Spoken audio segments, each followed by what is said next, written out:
बिस्मिल्लाहिर्रहमानिर्रहीम। अस्सलाम वालेकुम। मैं हूं जफर इकबाल और आप लोग देख रहे हैं family YouTube channel Zafar Iqbal official. मैं इस वक्त कोल्डी के इलाके डूंगी में इस वक्त मौजूद हूं और यहाँ पर जो एक खाना बदोश जो लोग होते हैं बकरवाल, वह उनके पास में मौजूद हूँ और यहाँ पर उनका जो माल मवेशी है वो भी आपको दिखाऊंगा और इनकी जिंदगी किस तरह की ये जिंदगी होती है। ये जो शदीद सर्दियों का मौसम होता है तो ये सर्द इलाकों से गर्म में आ जाते हैं और गर्मी में से सर्द इलाकों में चले जाते हैं और इनका जो गुस्ल औकात है वो माल मवेशी के ऊपर होता है। तो अभी आपके सामने यहाँ पर देखे, आपको ये सामने जंगल नजर आ रहा है। यहाँ पर इनके यहाँ पर जो माल मवेशी है वो आपको नजर भी आ रहे होंगे। ये खच्चर होता है और सामने ऊपर देखे यहाँ पर जो इनकी बकरियां हैं वो जंगल में है यहाँ पर। तो ये इस तरह की जो इनकी जिंदगी है, ये कैसी जिंदगी है, ये अपनी जिंदगी टेंटों में गुजारते हैं। तो ये भी आपको सामने देखे, यहाँ पर ये टेंट भी लगाए गए हैं। अब हम इनसे बात भी करेंगे ये कहाँ से आए हैं और किस तरह की इनकी जिंदगी है। तो आज का जो मेरा विलाग है वो यहाँ पर खाना बदोशों की जिंदगी के हवाले से, जिनको हम अपनी जुबान में बकरवाल या पाले भी कहते हैं, उनके हवाले से है। तो उम्मीद है कि आपको ये मेरा विलाग जरूर पसंद आएगा।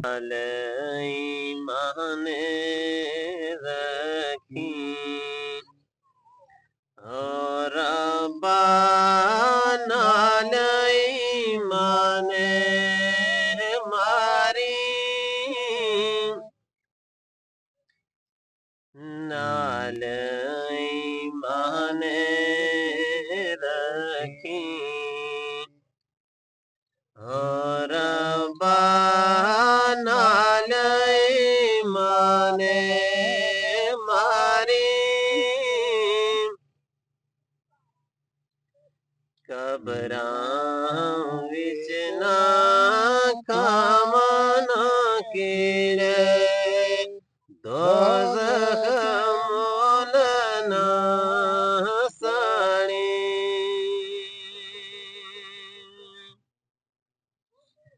ते महला वाले सखीनी ए होंदे सखियां माल नी आंदा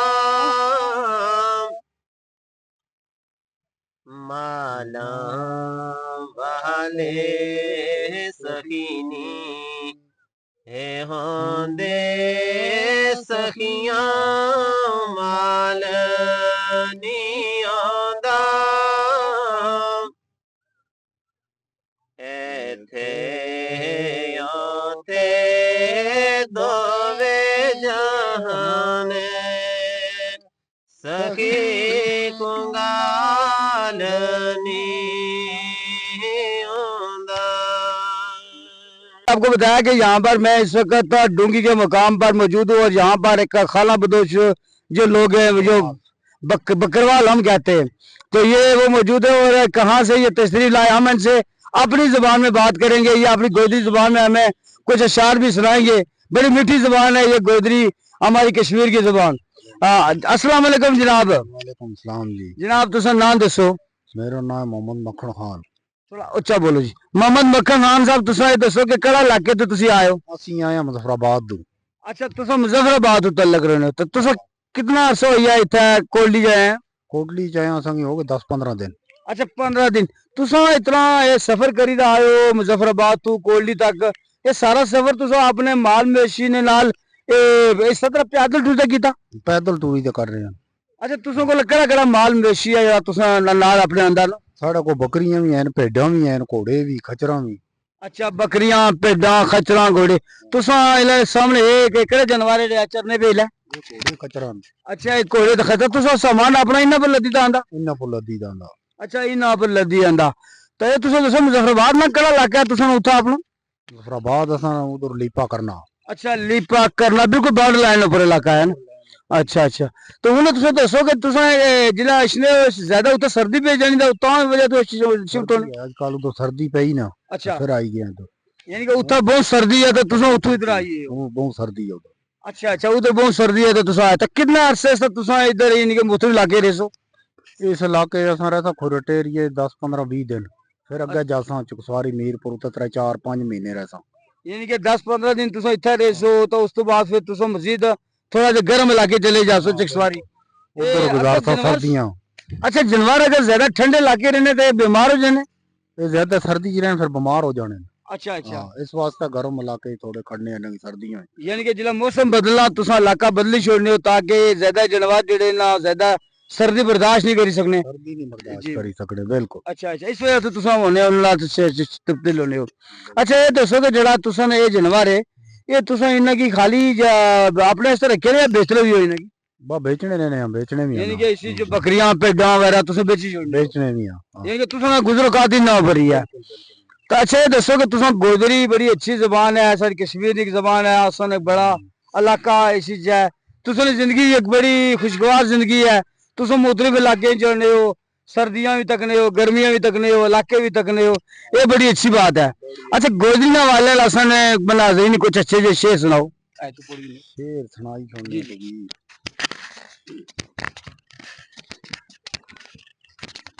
चले दिला ढूंढन चलिए बैठे यार नहीं मिलदे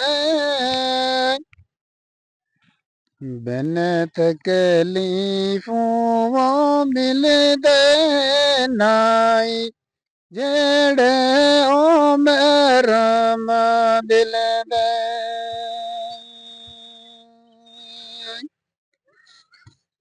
ते पितल पलीते सोनानी बनदा बड़िए वेच नगीना बाजे अमला तू आज नहीं आंदा रही वेच मदीना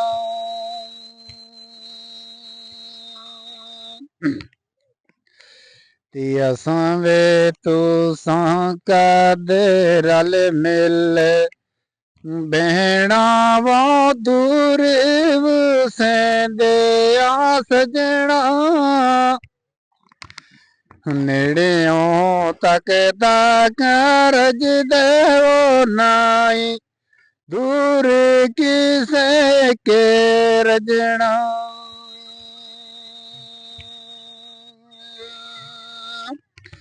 ते नीचां दी शनाई कोलों ते फैज किसे नी वो पाया